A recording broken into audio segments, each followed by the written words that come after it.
حضرت صدیق اکبر رضی اللہ تعالیٰ عنہ قبل از اسلام ایک بہت بڑے تاجر تھے۔ آپ رضی اللہ تعالیٰ عنہ تجارت کے سلسلے میں ملک شام میں تشریف فرما تھے کہ ایک رات خواب میں دیکھا کہ چاند اور سورج آسمان سے اتر کر ان کی گود میں آ پڑے ہیں۔ حضرت صدیق اکبر رضی اللہ تعالیٰ عنہ نے اپنے ہاتھ سے چاند اور سورج کو پکڑ کر اپنے سینے سے لگا لیا اور انہیں اپنی چادر کے اندر کر لیا۔ صبح اٹھے تو ایک عیسائی راہب کے پاس پہنچے اور اس سے اس خواب کی تعبیر پوچھی۔ راہب نے پوچھا، آپ کون ہیں؟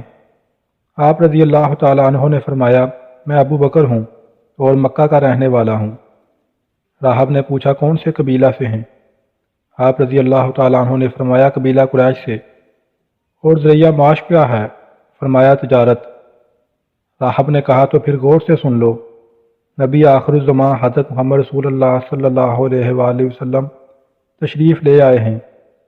وہ بھی اسی قبیلہ قریش سے ہیں اور وہ نبی آخری نبی ہیں، اور اگر وہ نہ ہوتے تو خدا تعالیٰ زمین و آسمان کو پیدا نہ فرماتا اور کسی نبی کو بھی پیدا نہ فرماتا۔ وہ اولین و آخرین کے سردار ہیں، اور اے ابو بکر، تم اس کے دین میں شامل ہوگے اور اس کے وزیر اور اس کے بعد اس کے خلیفہ بنو گے۔ یہ ہے تمہارے خواب کی تعبیر۔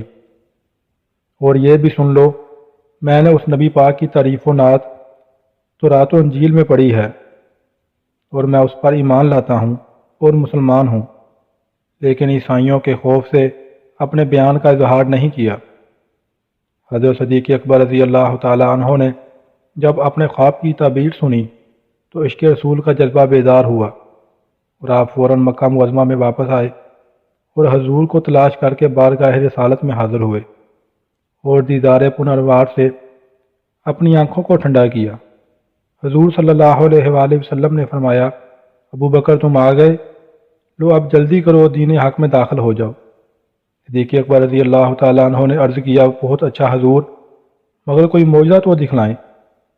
حضور صلی اللہ علیہ وآلہ وسلم نے فرمایا، وہ خواب جو شام میں دیکھ کر آئے ہو اور اس کی تعبیر جو اس راہب سے سن کر آئے ہو، میرا ہی تو معجزہ ہے۔